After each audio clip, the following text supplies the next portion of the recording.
Welcome to the PSAV Inspiration Cafe, where I'm joined today by Gregg Talley, President and CEO, Talley Management Group. Welcome, Gregg. Thank you. Good to be here.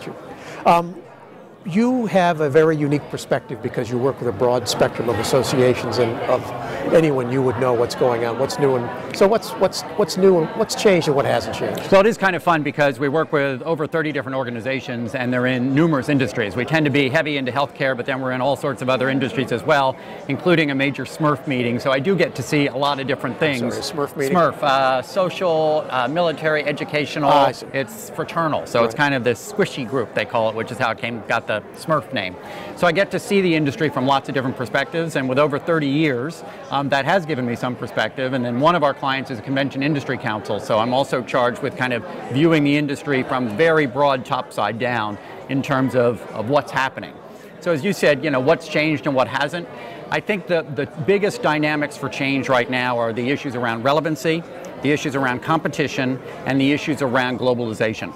And those tend to fit together. Certainly the issue of relevancy and competition kind of feed off of each other. And the challenge with the internet world that we're in right now is there's so much more information available out there and so many other places that people can go get information that if associations aren't careful at collecting, disseminating, and analyzing that information, I think they run a risk of losing that audience base. So this sense of building a community and maintaining a community through their ability to grab this content, synthesize the content, is where I think the opportunity still exists. So before we leave that, relevancy, meaning relevancy of the information? Relevancy of the information and of the events that you're putting together, and that what you're delivering has to be more relevant than ever because of all of these other competitive inputs.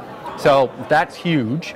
And then I think the whole issue about globalization is just an enormous issue for associations, and certainly a growth potential, because the world is growing at a faster rate in the United States right now, and that's probably foreseeable for the next 5 to 10 years.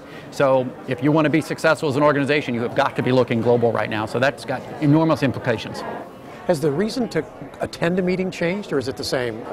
I think fundamentally it's still the same. I think it's still networking. When you interview most folks about why do they want to go, networking still ends up almost number one. Education is certainly in there. They're kind of probably 1 and 2 are still the main reasons to go, but also this sense of belonging. I think as times get more challenging, people want to feel that connection. So I actually think certainly in the association world, when the economy goes down, we tend to see a little bit more participation because people are looking to keep that education current. They're looking to keep those contacts current. So it becomes almost more relevant and important for them when they might be threatened with a job loss, or how competitive are they in the industry with their knowledge level. So it really becomes that much more important. It's almost counterintuitive. I would have thought it would go the other way. But right, yeah. But now you talk about fellowship, association, networking.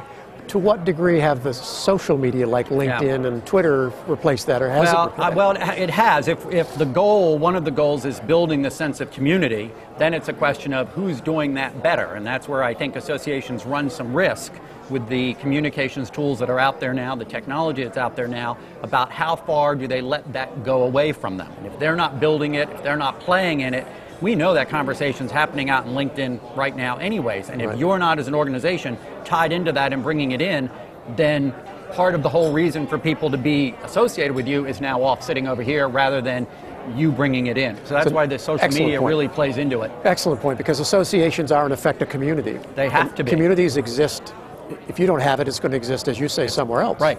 So best keep control of your constituency. Exactly, and listen. That gives you listening posts. That gives you the ability to weigh in on those conversations. You've got to be a part of it. So to think that you can be in this field and not be paying attention to everything that's happening in social media is just fallacy at this stage of the game.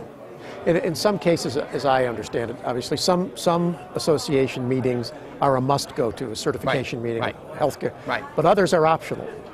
And time being currency, I would assume that's the enemy of many associations. How I spend my time. It is, and I think that's why this question of engagement and creating multiple levels of engagement, the move to hybrid and virtual sorts of events becomes so important, because we've got to be able to expand that audience.